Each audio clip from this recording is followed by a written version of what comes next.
So being a physician was sort of an isolation from reality for prolonged years of my life. Instead of learning how to cook, having children early, and cooking, I was isolated in this artificial world, learning about food from people who had never raised a family, who never farmed, who never cooked a meal, who never owned a grocery. So I was in this sort of isolated fake world in medical training. And in that fake world, I learned lots of well-meaning, glamorous sounding things like a calorie is a calorie. Oh, it's just calories in, calories out. Food is fuel. It doesn't really matter. These are all old wives' tales, what your great-grandmother said. These aren't based in reality. There's not enough research to support what your great-great-grandparents did. And hey, who really did the research? Great-grandparents. Our grandparents were smart people. Our grandparents did studies through each generation. If a generation lived, this tradition got passed on.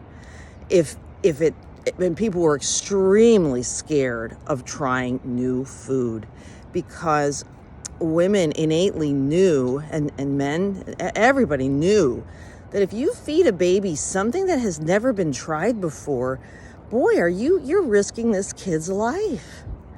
And people had a lot of hesitancy around trying new foods.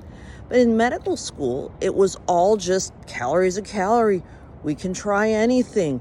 Here's this new food. Here's this new pulverized protein thing. Here's this new granola snack. Here's this new, it's GRAS, generally regarded as safe. But we never had any studies on what people looked like after 30 years of eating something. I do have studies, and it's called my family photo album, which goes back to people in the early 1900s. And I look at what they look like, how they aged, and what they ate. When we're introducing new foods,